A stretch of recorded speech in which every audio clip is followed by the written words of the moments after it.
Bismillahirrahmanirrahim. Assalamualaikum warahmatullahi wabarakatuh.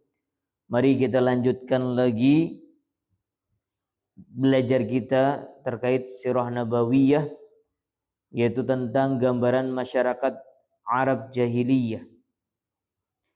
Setelah membahas kondisi politik dan agama di Jazirah Arab, kini kita akan membahas secara ringkas kondisi sosial, ekonomi, dan akhlak. Kondisi sosial. Di kalangan bangsa Arab terdapat beberapa kelas masyarakat yang kondisinya berbeda satu sama lain.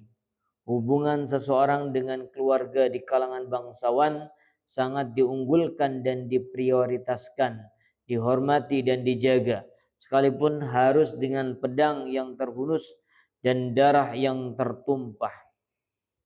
Jika seseorang ingin dipuji dan terpandang di antara atau di mata bangsa Arab karena kemuliaan dan keberaniannya, maka dia harus banyak dibicarakan kaum wanita. Jika seseorang wanita menghendaki, maka dia bisa mengumpulkan beberapa kabilah untuk suatu perdamaian. Dan jika mau, dia bisa menyalakan api peperangan dan pertempuran di antara mereka. Sekalipun begitu, seorang laki-laki tetap dianggap sebagai pemimpin di tengah keluarga yang tidak boleh dibantah dan setiap perkataannya harus dituruti. Hubungan laki-laki dan wanita harus melalui persetujuan wali wanita. Seseorang wanita tidak bisa menentukan pilihannya sendiri. Begitulah gambaran secara ringkas kelas masyarakat bangsawan. Sedangkan kelas masyarakat lainnya beraneka ragam dan mempunyai kebebasan hubungan antara laki-laki dan wanita. Kami tidak bisa menggambarkannya secara detail kecuali dengan ungkapan-ungkapan yang keji, buruk dan menjijikkan. Abu Daud meriwayatkan dari Aisyah bahwa pernikahan pada masa jahiliyah ada 4 macam. Yang pertama, pernikahan secara spontan. Seorang laki-laki mengajukan lamaran kepada laki-laki lain yang menjadi wali wanita, lalu dia bisa menikahinya setelah menyerahkan mas kawin seketika itu pula. Dua, seorang laki-laki bisa berkata kepada istrinya yang baru suci dari haid, temuilah fulan dan berkumpullah bersamanya. Suaminya tidak mengumpulinya dan sama sekali tidak menyentuhnya, hingga ada kejelasan bahwa istrinya hamil dari orang yang disuruh mengumpulinya. Jika sudah jelas kehamilannya, maka suami bisa mengambil kembali istrinya jika memang dia menghendaki hal itu. Yang demikian ini dilakukan karena dia menghendaki kelahiran seorang anak yang baik dan pintar. Pernikahan semacam ini disebut nikah istibdal. Pernikahan poliandri, yaitu pernikahan beberapa orang laki-laki yang jumlahnya tidak mencapai 10 orang, yang semuanya mengumpuli seorang wanita. Setelah wanita itu hamil dan melahirkan bayinya, maka selang beberapa hari kemudian dia mengundang semua laki-laki yang berkumpul dengannya, dan mereka tidak bisa menolaknya hingga berkumpul di hadapannya. Lalu dia berkata, kalian sudah mengetahui apa yang sudah terjadi, dan kini aku telah melahirkan. Bayi ini adalah anakmu, hai fulan. Dia menunjuk siapapun yang dia sukai di antara mereka seraya menyebutkan namanya.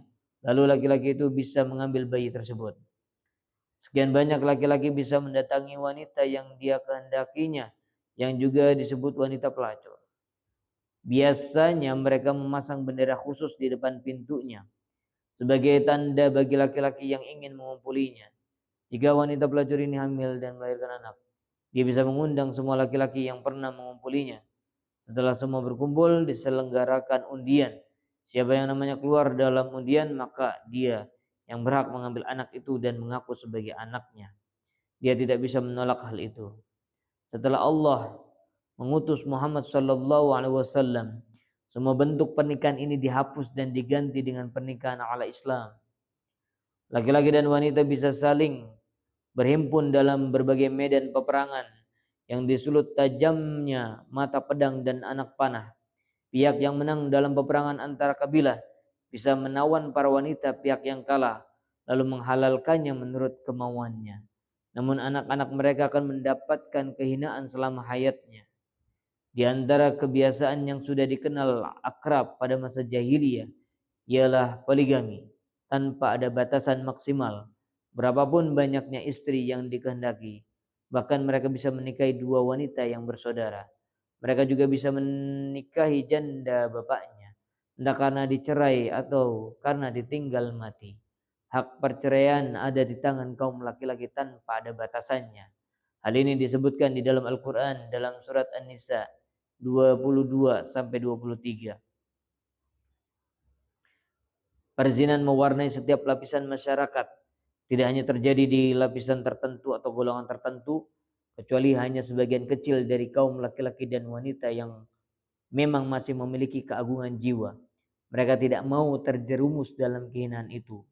Namun kondisi orang-orang yang merdeka dalam kaitannya dengan masalah ini relatif lebih baik daripada orang awam dan hamba sahaya. Menurut persepsi umum semasa jahiliyah, perzinahan ini tidak dianggap aib yang mengotori keturunan. Abu Daud meriwayatkan dari Amr bin Shu'aib, dari bapaknya, dari kakeknya, dia berkata, ada seorang laki-laki berdiri seraya berkata, wahai Rasulullah, sesungguhnya fulan adalah anakku, karena aku pernah bersetubuh dengan seorang budak perempuan pada masa jahiliyah. Lalu beliau bersabda, tidak ada seruan seperti itu di dalam Islam. Urusan jahiliyah sudah punah. Kisah pertengkaran Sa'ad bin Abi Waqqas dan Abdu bin yang memperebutkan anak perempuan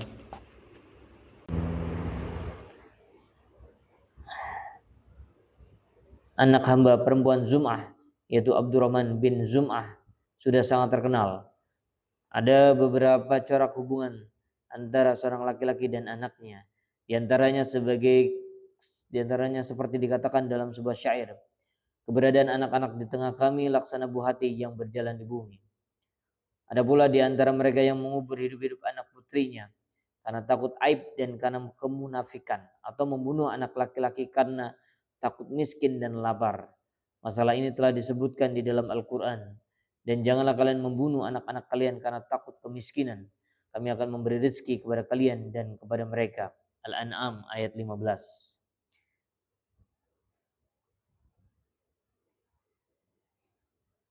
Juga disebutkan di tempat lain dalam Al-Quran dalam surat An-Nahl 58 sampai 59, Al-Isra ayat 31 dan At-Takwir ayat 8. Tetapi hal ini tidak dianggap sebagai kebiasaan yang memasyarakat, sebab bagaimanapun juga mereka masih membutuhkan anak laki-laki untuk membentengi diri dari serangan musuh. Sedangkan pergaulan seorang laki-laki dengan saudaranya, anak saudaranya dan kerabatnya sangat rapat dan dekat. Mereka hidup untuk fanatisme kabilah dan mati pun rela karenanya. Dorongan spiritual untuk mengadakan pertemuan dalam satu kabilah sangat kuat, sehingga semakin menambah fanatisme tersebut. Landasan aturan sosial adalah fanatisme rasial dan marga. Mereka menjalani kehidupan menurut pepatah yang berbunyi, tolonglah saudaramu yang berbuat zalim maupun yang dizalimi, dengan pengertian apa adanya tanpa menyelaraskan dengan ajaran yang dibawa Islam. Bahwa makna menolong orang yang berbuat zalim ialah menghentikan kezalimannya. Hanya saja persaingan dalam masalah kehormatan dan perebutan pengaruh kekuasaan lebih sering menyulut peperangan antar kabilah yang sebenarnya berasal dari satu ayah dan ibu. Seperti yang kita lihat antara Aus dan Khazraj, Abs dan Zubyan, Bakar dan Taglib, serta lain-lainnya. Sedangkan hubungan antara beberapa kabilah yang berbeda terputus secara total. Kekuatan mereka berbeda-beda dalam peperangan. Hanya saja ketakutan dan keengganan melanggar sebagian tradisi dan kebiasaan yang mempertemukan agama dan khurafat. Kadang-kadang mengecilkan api peperangan dan perselisihan di antara mereka. Dan dalam kondisi tertentu ada loyalitas, perjanjian persahabatan, dan subordinasi yang mengharuskan beberapa kabilah yang berbeda untuk bersatu. Bulan-bulan suci benar-benar mereka merupakan rahmat bagi mereka dan bisa membantu masukan bagi mereka. Secara garis besarnya, kondisi sosial mereka bisa dikatakan lemah dan buta. Kebodohan mewarnai segala aspek kehidupan. Urafat tidak bisa dilepaskan. Manusia hidup layaknya benda mati. Hubungan di tengah umat sangat rapuh dan gudang-gudang pemegang kekuasaan dipenuhi kekayaan yang berasal dari rakyat, dan sesekali rakyat diperlukan untuk menghadang serangan musuh. Demikian, semoga bermanfaat. Terima kasih. Assalamualaikum warahmatullahi wabarakatuh.